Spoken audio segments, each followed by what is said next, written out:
In my prior analysis, I traced a constellation of curious facts surrounding Tommaso Cioni: the 4-hour window, the proprietary behavior on the porch, the nitrile gloves, a power of attorney executed 8 months before his mother-in-law disappeared, and the 5 separate times the FBI revisited his home. That examination reached a wide audience, and in doing so, it surfaced a question I had deliberately left hanging in the air.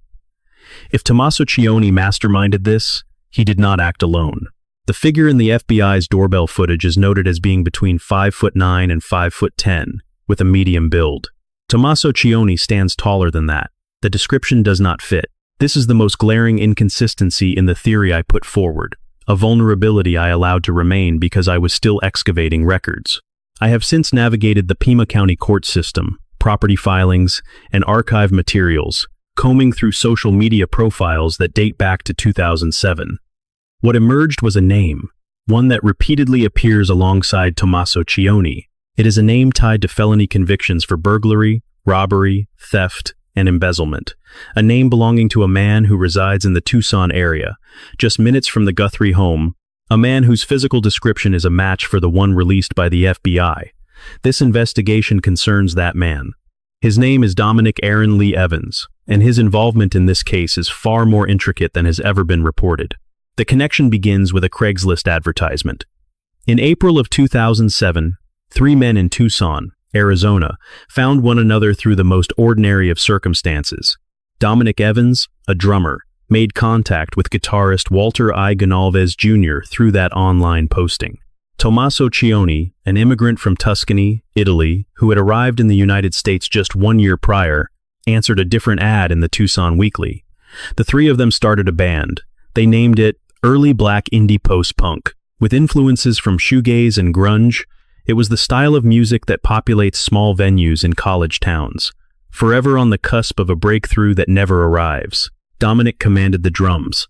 Tommaso played bass and provided vocals. Gonalves was on guitar, also contributing to the vocals. They laid down their first album at Loveland Studios in Tucson, releasing it in 2010 to warm local reviews in the Tucson Weekly.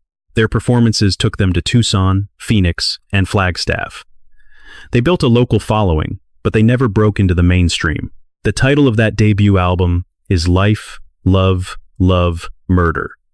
I must pause here, because it is not my intent to sensationalize that choice of words. A great many bands select dark or provocative language for their albums. By itself, it is meaningless. However, when placed in the context of what happened to Nancy Guthrie, when considered alongside the fact that one of the men who played on that record is now being examined by citizen detectives for a possible link to a kidnapping, the title lands differently than it did in 2010. The reason why needs no explanation. The implication is palpable, but more telling than the album's name is what the band itself represents. A friendship between Tommaso Cioni and Dominic Evans that spanned nearly 2 decades. They had not shared a childhood. They had not attended school together. This was no reunion of long-lost friends. They were strangers who connected via classifieds in 2007 and forged a relationship through years of band practices, studio sessions, and live shows across the state of Arizona. By the time Nancy Guthrie vanished in January of 2026, Tommaso and Dominic had known one another for 19 years. 19 years is not a casual acquaintance. It is a deep and sustained bond. The kind of relationship where you learn someone's patterns, their financial pressures, their capabilities, and their deepest weaknesses. You learn what they are willing to do and what they are not. You learn what they need. And in an investigation where the theory of an accomplice is being seriously considered, 19 years of trust between 2 men ceases to be background noise. It becomes infrastructure. Tommaso married Annie Guthrie in September of 2006, a full year before Early Black was even conceived. This means that for the entire history of his friendship with Dominic Evans, Tommaso was a part of the Guthrie family. Every conversation that passed between Tommaso and Dominic over those 19 years took place within the framework of Tommaso's marriage to Nancy Guthrie's daughter. Dominic would have been aware of the family. He would have been aware of Savannah. He would have been aware of the house in the Catalina foothills, not because he was conducting surveillance, but because that is the natural osmosis of a close friendship that lasts for nearly 2 decades. The life of your friend becomes a familiar landscape. Consider the implications as we continue, because the details I am about to present have never been assembled anywhere with this degree of scrutiny. Let us proceed. Dominic Aaron Lee Evans has a criminal file in Pima County, Arizona. The list of charges includes felony burglary, robbery, theft, embezzlement, and a DUI. This record was first brought to public attention by an investigative account on X, the platform once known as Twitter, operating under the name @JLR Investigates. That account shared a screenshot of what appeared to be court documents from the Arizona Pima County judicial system. Several media outlets then reported on this criminal past. It is crucial, however, to examine what these charges mean individually, because the specific nature of these crimes holds enormous weight within the context of this case. Burglary. In the state of Arizona, the act of burglary is defined not by theft, but by trespass, unlawfully entering a structure with the intent to commit a crime inside. It is the violation of a space you are forbidden to enter. A home, a building, a private residence. The events that unfolded at Nancy Guthrie's home on the night of February first align with this legal definition with chilling accuracy. An intruder breached her home, intending to commit another felony, robbery. Robbery is a different beast than theft. It is predicated on the use of force, or the threat of it, against another person. This is not a crime of passivity. It is a crime of confrontation.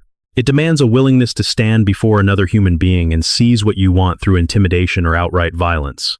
The individual who entered Nancy Guthrie's home that evening did not steal an object. They stole a person.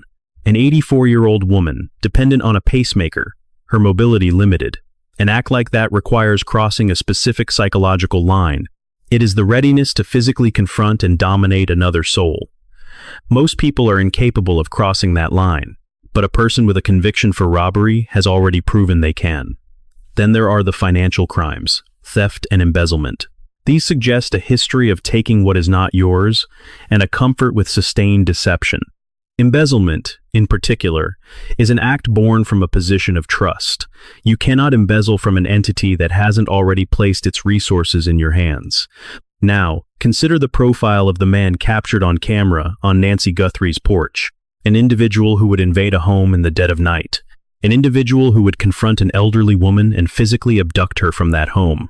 An individual who did all this clad in discount gear and a mask, suggesting a degree of criminal experience, yet a lack of professional polish. This portrait bears no resemblance to a dedicated biology teacher of 15 years, a man known for studying lizards and making his own pasta. But it matches, with disturbing precision, a man with a history of felony convictions for both burglary and robbery. Previously, I presented the theory that this was not the work of one person, but two, the architect and the operative. The architect is the strategist, the one who planned the entire event. They have intimate knowledge of the house. They understand the camera system, the victim's habits, the family's financial situation. The operative is the instrument, the one who carries out the plan. The operative is the figure on the porch, the man behind the mask, the one who goes inside and does the grim work. The architect provides the mind. The operative provides the muscle and the nerve. If Tommaso Cioni is the architect, then we must ask, who within his immediate circle possesses the criminal history, the physical capacity, and the inherent willingness to serve as his operative? The first name to satisfy every one of those criteria is Dominic Evans. And then we have the DUI. A charge for driving under the influence may seem the least consequential, but it speaks volumes about risk tolerance. A person who gets behind the wheel while intoxicated has already shown they are willing to endanger the lives of others for their own convenience. They have shown that their impulses can override any fear of consequence. In the field of behavioral analysis, individuals with DUI convictions are statistically far more likely to engage in other high-risk behaviors. It is not the charge itself that is most revealing. It is what the charge says about that person's fundamental relationship with consequences. Let's explore a wider point about what a criminal record signifies within the context of an accomplice theory. I asked before, if Tommaso Cioni designed this plan, who would he entrust to physically execute it? The answer would not be a stranger hired from the shadows. It wouldn't be a professional from a film. It would be someone he already knows and trusts. Someone who grasps the severity of the stakes. Someone who has already shown a capacity to disregard legal and moral boundaries. It would be someone with a practiced history of entering places they do not belong. Every crime is an education for the one who commits it. Burglary teaches you how to navigate a space that is not yours, how to move without alerting its occupants. It teaches you the vulnerabilities of locks and doors. It teaches you to control your sound, your breathing, your very presence in the darkness. Robbery teaches you how to confront another human being, how to seize and maintain control over a volatile situation using fear or force. These are not academic theories. They are skills, honed through practice. And once they are learned, they are never unlearned. They become embedded in muscle memory, like a rhythm a drummer learned 20 years prior. The FBI has outlined the actions of the suspect on the porch that night. He made his approach in total darkness. He knew the layout of the security cameras and disabled them. He breached the home. He confronted an 84-year-old woman. He physically carried her out of her own residence. He departed without a single neighbor noticing. He scattered evidence along a planned escape route, and then he simply vanished. This is not the resume of a first-time criminal. This is the resume of someone who has performed some version of this act before. It may not have been a kidnapping, but the core components, the illegal entry, the confrontation, the taking, this was not his first time. They are more than just words. They are actions. And these same actions have a history, one recorded in the Pima County court system, under the name Dominic Aaron Lee Evans. It is critical to draw a sharp line between what is known and what remains theory. Officially, Dominic Evans remains a ghost in this investigation. No law enforcement agency has named him a suspect. The FBI has drawn no public link. The sheriff has never spoken his name. Everything that follows is built upon a foundation of publicly available records, open source intelligence, and observable facts. This is not an accusation of Dominic Evans's involvement in Nancy Guthrie's disappearance. This is an examination of why the public gaze has fixed so intensely upon him. The FBI's profile of the man on Nancy Guthrie's porch is precise. A male, approximately 5'9" to 5'10", with an average build. Through his mask, investigators noted the presence of facial hair, a mustache, or a goatee, and he carried a black, 25-liter Ozark Trail hiker pack backpack. He also wore what appeared to be a belly band holster, meant for a handgun, but positioned strangely and incorrectly over a thick jacket. Then, a key detail emerged, identified by an expert observer. Jim Clemente, a former FBI supervisory special agent and seasoned criminal profiler, pointed to what he saw on the suspect's right wrist, a marking, quite possibly a tattoo, captured by the surveillance camera. Clemente explained its significance. If it is a tattoo, it becomes a powerful investigative tool, a marker to definitively include or exclude individuals from suspicion. Once the FBI released these images and the official description, a digital dragnet began. Online investigators immediately cross-referenced the details against Tommaso Cioni's inner circle. One name rose to the surface almost immediately: Dominic Evans. Digital sleuths were quick to point out the parallels. Evans possessed an athletic build and visible facial hair consistent with a dark mustache and goatee. The comparisons of the visible facial features, the eyes, and the structure of the mouth were described by many as uncannily similar. Others dug deeper, combing through archival footage of the band's old music videos and live performances, and identified what appeared to be a tattoo on Evans's wrist. But here, a word of extreme caution is necessary. This kind of digital comparison is a treacherous science. Comparing a low-resolution image from a doorbell camera to photographs taken under completely different conditions is inherently unreliable. Lighting, angle, digital compression, the distortion of a face mask, all of these factors make a definitive visual identification from public footage alone an impossibility. To declare with certainty that the man on the porch is Dominic Evans, based on a side-by-side photograph, would be pure speculation. It would be irresponsible. What can be stated, however, is a collection of cold, hard facts. The physical parameters released by the FBI do not exclude Dominic Evans. The height range of 5'9" to 5'10" is consistent with his build. The average build description is consistent, the facial hair is consistent, and the potential wrist tattoo, if confirmed, would narrow the field significantly. Jim Clemente is not a theorist speculating from his bedroom. He is a former FBI profiler whose career was spent analyzing this exact type of evidence. When a man like him says a tattoo could help identify the suspect, he is signaling that the Bureau itself is almost certainly scrutinizing this very detail, that they are cross-referencing it against known individuals. And yet, There is a detail from the FBI's description that has been buried under all the speculation about faces and tattoos. The height, 5'9" to 5'10". This detail is critical because, based on analysis of publicly available photographs, Tommaso Cioni appears to be notably taller than this range. Multiple investigative journalists who analyzed photos of Tommaso standing next to other people have all concluded that he exceeds the FBI's height estimate. For many, this was the single biggest objection to the theory pointing toward him. If Tommaso is too tall to be the man on the porch, the theory collapses. But it does not collapse if two people were involved.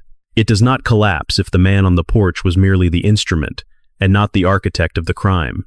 And it does not collapse if the man on the porch is 5'9" to 5'10", has an athletic build, a dark goatee, a potential wrist tattoo, and a criminal record that includes felony burglary.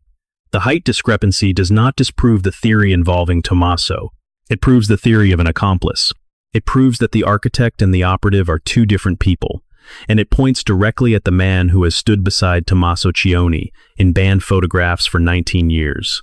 Public records trace Dominic Evans's life across the region, with addresses in the broader Tucson and Marana area, and a history in Eloy and other parts of Arizona. He was born on February 18, 1978, making him 47 years old. He has spent most of his adult life in the southern Arizona region. Marana, a community located northwest of Tucson, is an easy drive from the Catalina foothills neighborhood where Nancy Guthrie lived.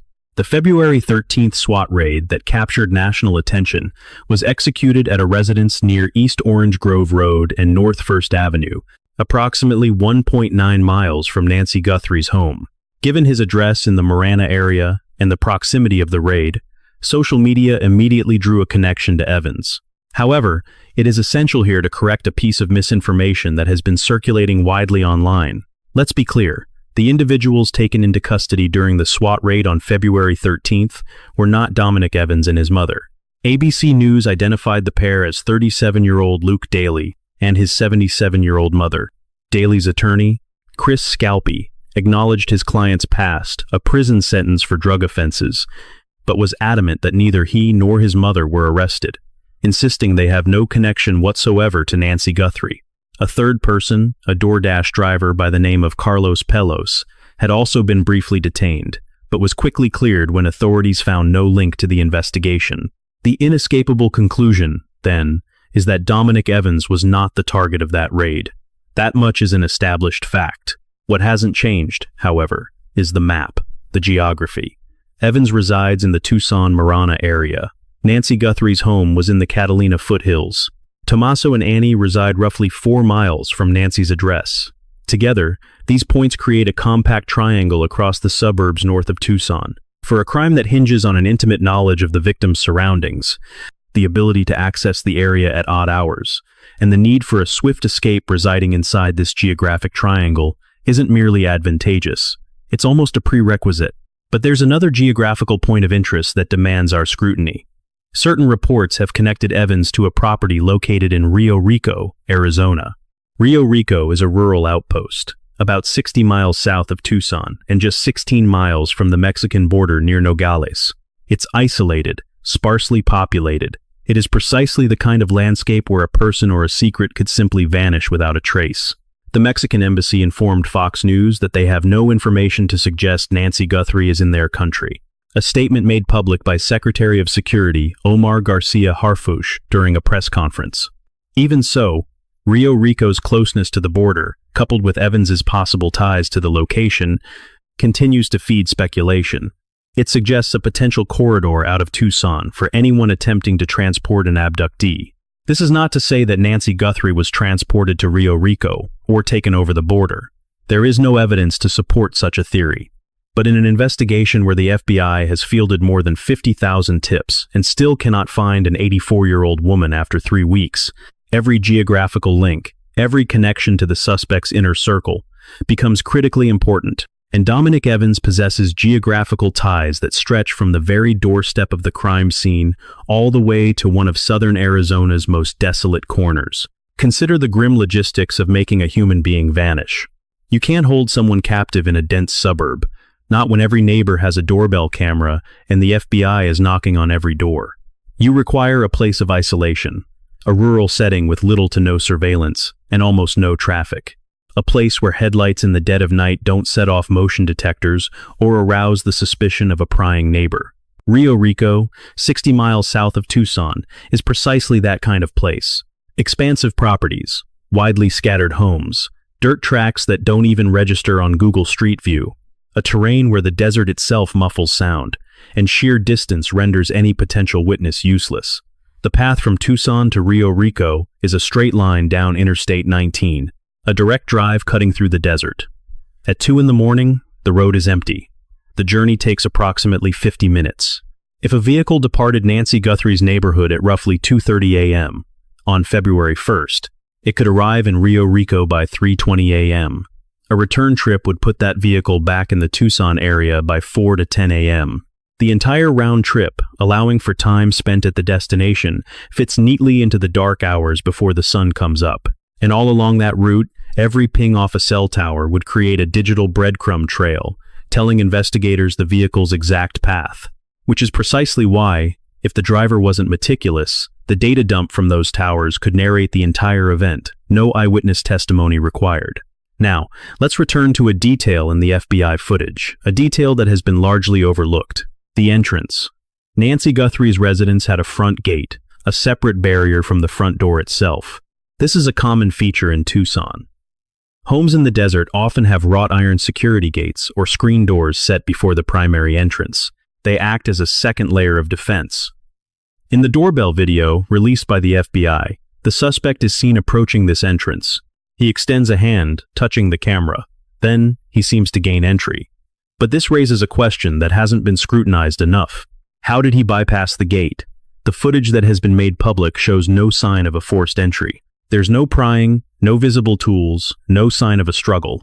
He seems to pass through it as if it were simply left open, or unlocked for his arrival. There are two plausible theories. The first is that Nancy simply failed to lock her gate that evening. She was 84 years old, a solitary resident in a peaceful neighborhood she had called home since 1985.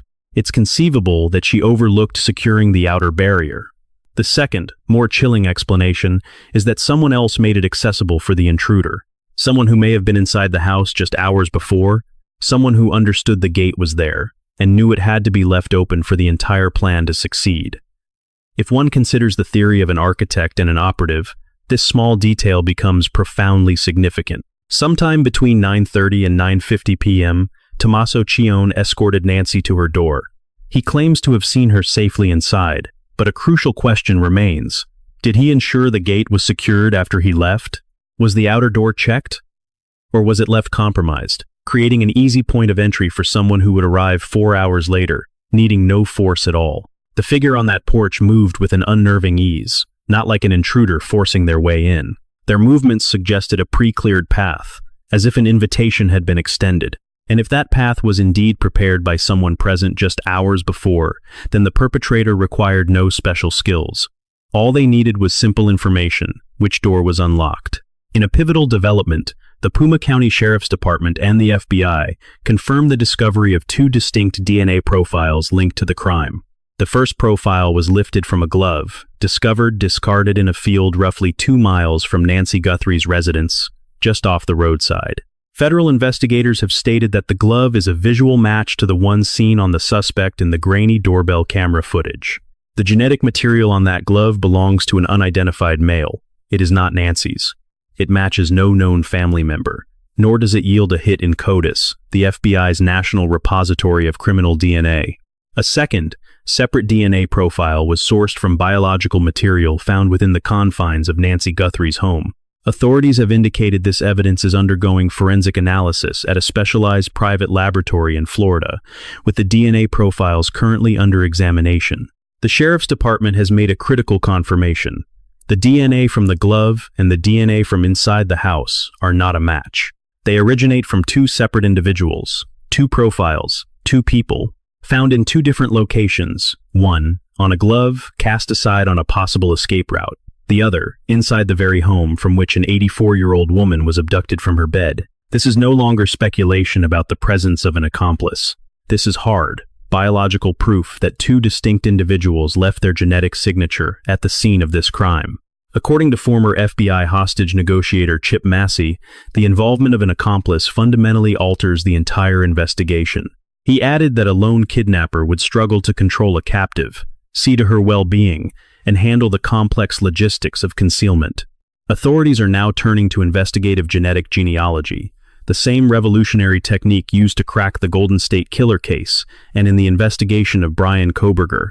Even if a suspect has never personally used a commercial DNA service, the odds are that a relative has. By constructing intricate family trees from partial matches found in public databases, investigators can methodically trace the genetic lines back to a single person.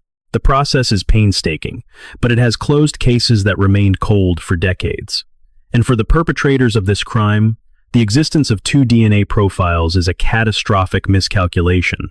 With a single DNA profile, the narrative is simple: a lone wolf, a random act of violence. One person, one profile, one crime. But two profiles doubles the exposure. It means two individuals to identify, two family trees to map, two networks of relatives who may have sent a sample to 23andMe or Ancestry. With every new branch on each of those family trees, the probability that neither person has a relative in a genealogy database plummets exponentially. It's difficult to outrun a single genetic profile, but two profiles creates a mathematical certainty that one of them, eventually, will lead to a name. And if that name has any connection to the man who dropped Nancy Guthrie home just 4 hours before she vanished, or to the man who was his bandmate for 19 years, then every unsettling detail previously explored, every piece of the puzzle presented here, ceases to be a coincidence. It solidifies into a conspiracy, with the DNA serving as the final, irrefutable proof. Let's revisit the FBI footage, because a specific behavioral detail acquires a chilling new significance when seen through the prism of an accomplice. The Bureau released both moving footage and still frames captured by the doorbell camera. Certain analysts, among them private investigator Steve Pfizer, have floated the theory that the recordings actually depict two separate individuals at different moments in the night. In one frame, a figure is seen with a backpack and holster. Yet another still shows someone in similar attire, but conspicuously missing the backpack and holster. There are subtle, yet discernible, differences in their build and posture. Fox News reported on the resulting speculation from experts and amateur sleuths alike, that a second perpetrator may have been caught on camera. If this interpretation is accurate, if the camera did capture two different people on that porch throughout the night, then the discovery of two DNA profiles now has visual corroboration. It would imply this crime was not the work of a single person making several trips back and forth. Instead, it was an operation carried out by at least two individuals acting in concert. One might have been tasked with disabling the camera and securing the perimeter, while the other was charged with the primary objective, entering the house and extracting Nancy. Consider the sheer logistics of abducting an 84-year-old woman, a woman with a pacemaker and restricted mobility, from the sanctuary of her own home in the dead of night. Moving her would be a delicate operation. She couldn't be hurried or simply thrown over a shoulder and carried into the night. She would need to be escorted, carefully walked from the sanctuary of her home, down the driveway, to a vehicle positioned strategically far enough away to evade the gaze of any prying neighborhood cameras. Such a process is not swift. It consumes time, and all the while, someone must keep watch. Someone has to be the eyes, ensuring no neighbor's light flicks on, no unexpected car cruises past, no dog begins to bark at a shadow that doesn't belong. The operative inside the residence, the one handling the asset, cannot simultaneously be the sentinel posted outside. That architecture requires a second person. In a statement to BBC News, Sheriff Nanos articulated his belief that Nancy Guthrie was the specific, intended target of this abduction. She was no victim of chance. Someone had chosen her. And if one's objective is to target an elderly woman inside her own home, in a quiet neighborhood cloaked in darkness, with minimal street lighting and sporadic surveillance, one does not improvise. You plan, you conduct reconnaissance, you assign roles. The dry run on January 23rd, the neutralizing of the cameras on February 1st, the physical extraction of a vulnerable person, followed by the calculated disposal of evidence along a 2-mile route, and then the victim's complete disappearance, leaving behind not a single trace for 3 agonizing weeks. None of this bears the signature of a lone individual acting on impulse. This is precisely where the profile of Dominic Evans becomes relevant once more, not because of his appearance, but but because of his particular skill set. A man with a history of burglary understands how to breach a structure. A man with a history of robbery knows how to confront and control another human being. A man who has inhabited the Tucson area for decades is intimately familiar with the roads, the neighborhoods, the pathways to escape. A man who has been a friend to Tommaso Cioni for 19 years knows the family. And a man whose DNA is almost certainly cataloged somewhere within the Arizona criminal justice system would possess a powerful incentive to wear nitrile gloves and a mask before committing another offense. On February 9th, a senior national correspondent for News Nation, Brian Anton, reported that Tommaso Cioni had not been seen in public for nearly a full week. Anton, speaking on the Megyn Kelly show, remarked that Cioni was highly recognizable with his large beard, and that he had not been observed at or even near the family home since the first week of February. In the midst of the most public investigation in the country, a man falls silent. His mother-in-law is gone. The FBI has established a presence in his neighborhood. News cameras are fixed upon his front door around the clock. And in the face of this suffocating scrutiny, he becomes invisible. Now, there are, of course, perfectly innocent explanations for this. Legal counsel may have advised him to withdraw from the public eye. The pressure from the media may have become simply unbearable. He could be seeking refuge with friends or family elsewhere. These are all reasonable possibilities, but one must consider this silence in the context of what is known about Dominic Evans. If two individuals are connected to a crime, and one is caught in the blinding glare of public scrutiny while the other remains a footnote in the mainstream narrative, the most intelligent thing the visible person can do is disappear. Not flee, not run. Just cease to be available. To stop generating data points. To stop providing reporters with footage to analyze and body language experts with material to dissect. Every public appearance becomes a risk.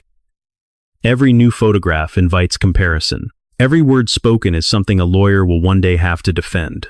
Meanwhile, as of the last report, Dominic Evans has made no public statement at all regarding the case. He has not been interviewed by any media organization. He has not posted anything to social media. He has not issued a denial, nor has he expressed any concern for Nancy Guthrie's well-being. In an age of constant digital presence, where anyone with a telephone can broadcast a statement to the world in 30 seconds, his silence is total. Silence from a single person can signify many things. But silence from two people who have known each other for 19 years, who are both connected to the victim's family, and who are both being discussed by the public in the context of a kidnapping investigation, that silence begins to sound coordinated. It sounds like two individuals who have received the same instructions from the same source. Do not talk, do not post, do not react, let the storm pass, and hope the DNA comes back clean. As of this recording, Nancy Guthrie has been missing for 23 days. The investigation has now entered what officials are calling a phase of traditional detective work. The Pima County Sheriff's Department has fielded more than 55,000 calls since February 1st. Over 21,000 tips have been received through the FBI's dedicated tip line. 400 investigators have been assigned to the case. The reward for information leading to an arrest or Nancy's whereabouts has climbed to $200,000 after an anonymous donation. Investigators are now working with Walmart to identify the purchaser of the Ozark Trail backpack worn by the suspect. Sheriff Nanos described this lead as a significant investigative avenue, stating that they can now positively identify the backpack as being sold exclusively at Walmart and are working with the store's managers across the state to determine how many units were sold in the last 30 to 60 days, and whether they can track those individual purchases. Investigators are also hunting for a distinctive holster seen in the video, canvassing gun shops all across the Tucson area with photographs. The sheriff noted the holster possessed some highly unusual features. Meanwhile, the FBI is scrutinizing every gun sale in the region from the past year, presenting images and names to local firearm dealers. They are moving forward with genealogical analysis of the DNA evidence. They're collaborating with technology firms to extract any remaining footage from NY's home security system, and they are deploying a tool known as a signal sniffer. It's a Bluetooth tracking device, launched from a helicopter, to scour the area for the electronic signature of NY's pacemaker. On Instagram, Savannah Guthrie has released a series of video messages, pleading for her mother's safe return and appealing to the abductor's conscience, saying it's never too late to do the right thing. But beneath the surface of these public appeals, a different story is unfolding. There are indications the investigation is approaching a precarious turning point. According to ABC News, sources close to the case reveal that their most promising leads are dissolving into dead ends. The partial DNA sample remains unidentified. No new video has been surfaced. No vehicle has ever been linked to the abduction. Sources disclosed to ABC News a growing belief among investigators that the case must soon transition into a new stage, one with diminished resources and a smaller, long-term task force. This is the critical window. The next 2 to 3 weeks will decide if this case is solved now or if it becomes an investigation that stretches on for years. The results from the genealogical DNA testing are the absolute key. Retired FBI agent Jason Pack laid out the procedure with chilling clarity. The private lab finalizes the profiles. The sheriff's office receives them. The FBI then feeds them into CODIS. In a very brief period, they will know if they have a direct match. But if no match is found in CODIS, the genealogical databases become the new hunting ground. Family trees, partial connections, branches that can be traced until they narrow to a single name. In my previous analysis, I detailed how the footage of the backward walker from January 23rd gave investigators a second timeline to dissect, a second night when the suspect was operating and could have made a mistake. That same logic applies with even more weight to the theory of an accomplice. If there were 2 individuals involved in this crime, the value of the cell tower data suddenly doubles. The FBI isn't searching for a single phone that was present at the rehearsal site on January 23rd and again at the crime scene on February 1st. They are searching for 2 phones, 2 devices that might have been near one another on both of those nights, 2 devices that might have followed similar paths at similar times, 2 devices that might have pinged the same sequence of cell towers. The suspect on January 23rd could have been performing a solo rehearsal. But if the accomplice theory holds true, it's just as likely that both were there for the dry run, one of them testing the physical approach, the other observing from a vehicle parked just out of sight, timing the neighborhood's reaction, counting the seconds between the camera's activation and the first dog's bark. A true dress rehearsal tests more than just the lead actor. It tests the entire operation. And for the people who did this, that is the fundamental problem. An alibi can be fabricated for the night of February 1st. You know the crime is going to happen. You prepare for it. Your phone stays behind. You use a different car. You become a digital phantom. But the night of January 23rd was meant to be a secret. No one was ever supposed to know about it. The Ring camera was supposed to overlook the backward walker. The dog wasn't supposed to sound an alarm. The homeowner wasn't supposed to share the video. Because the suspects were convinced that January 23rd was a safe, invisible event. They almost certainly took no precautions. Their phones were likely still in their pockets. They probably drove their own vehicles. They were connecting to cell towers all along their route. And every bit of that electronic footprint is preserved in the records of every telecom provider in the northern Tucson-area. If the FBI executes a tower dump for January 23rd and cross-references it with cell data from February 1st, and 2 phones emerge in both sets of data, phones registered to 2 people who are acquainted with each other, who reside in the same vicinity, who share a 19-year history, the case doesn't just get smaller, it slams shut. Throughout this investigation, a series of ransom-like messages have been dispatched to media organizations. On February 1st and 2nd, TMZ was sent an initial ransom demand for millions of dollars in Bitcoin. That note provided a Bitcoin wallet address.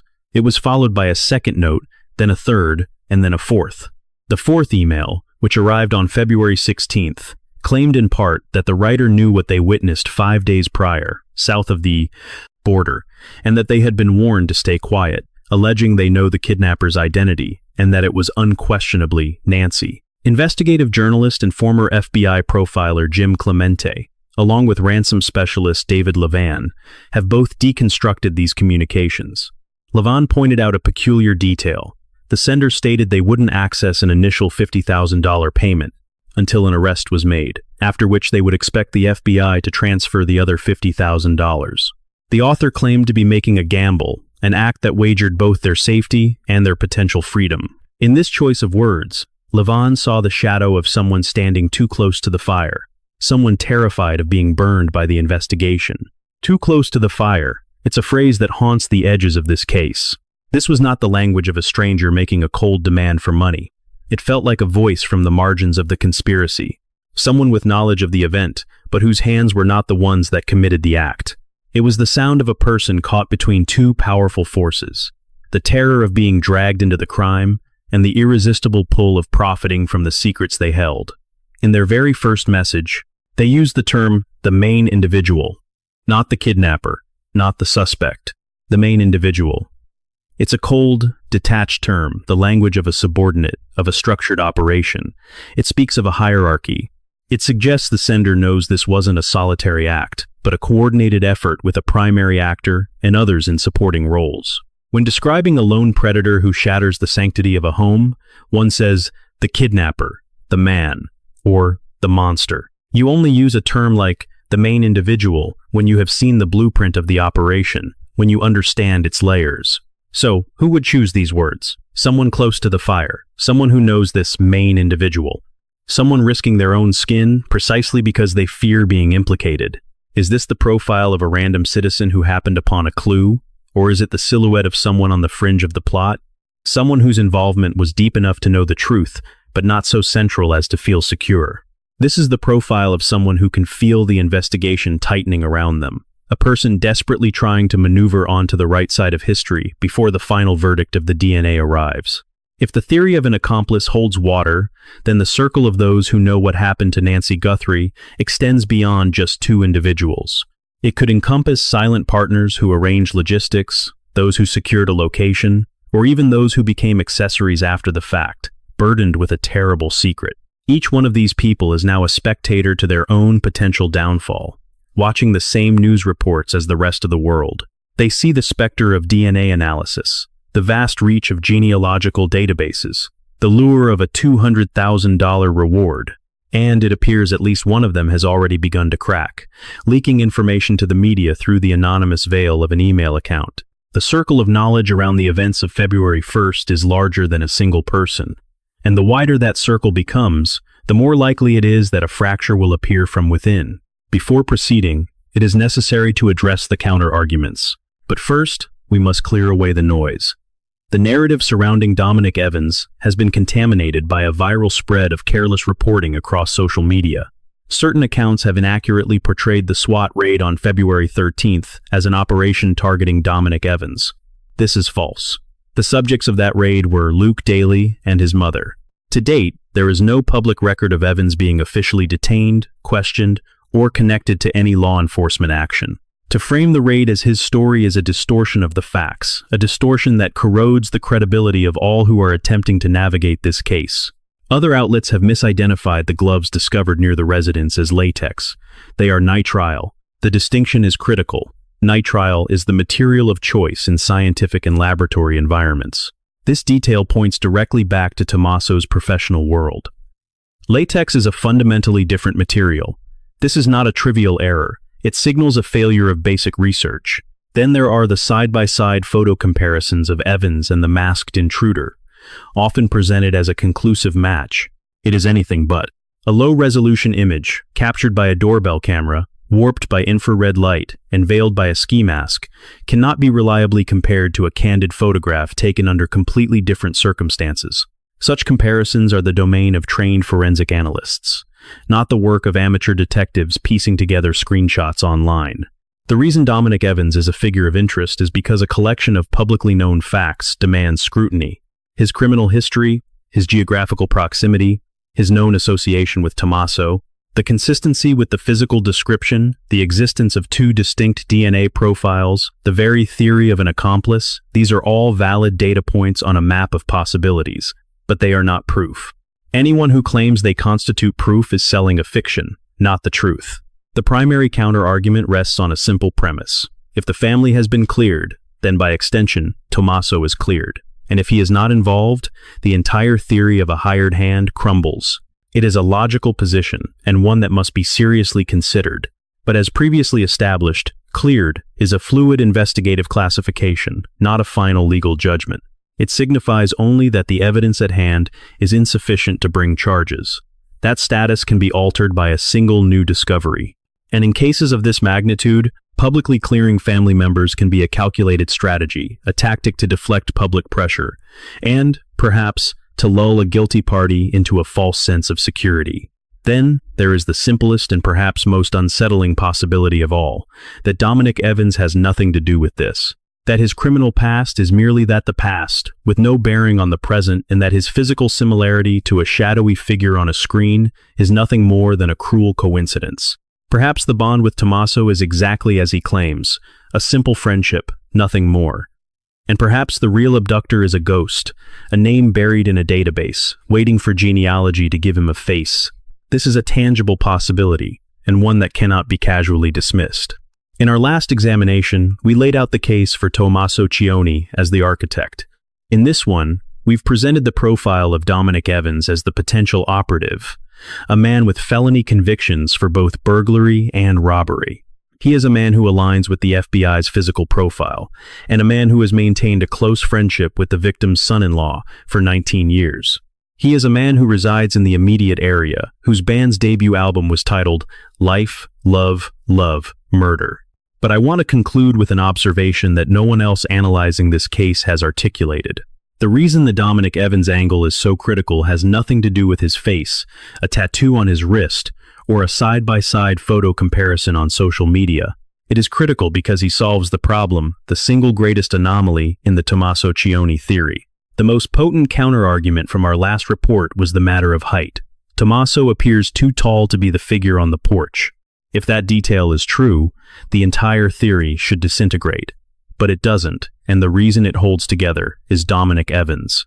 A man of the correct height, the correct build, with the right criminal history, in the right proximity, and with the right relationship to the individual who dropped Nancy Guthrie off just 4 hours before she vanished. If you extract Dominic Evans from this equation, the Tommaso theory is left with a fatal defect. But when you place him back into the narrative, every inconsistency vanishes. That is not proof, but it is a framework. And frameworks are what investigators construct to organize the evidence, until the evidence begins to speak for itself.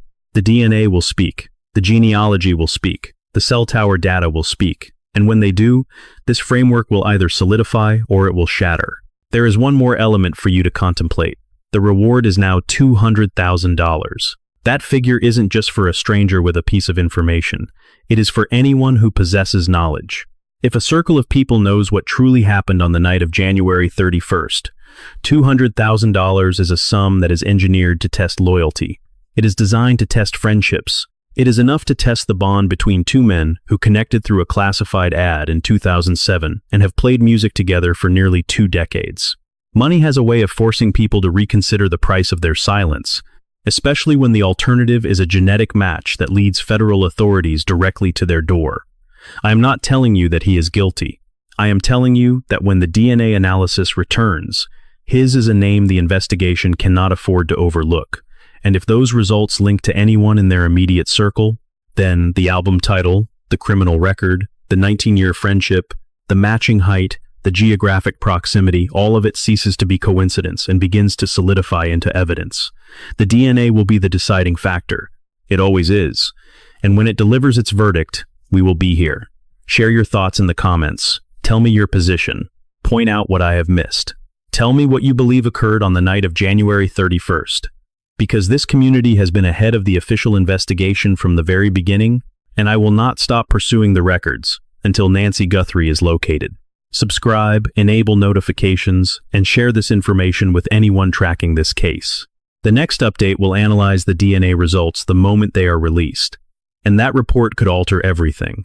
Nancy Guthrie is still missing. She is presumed alive until there is proof otherwise, and somewhere, someone knows where she is.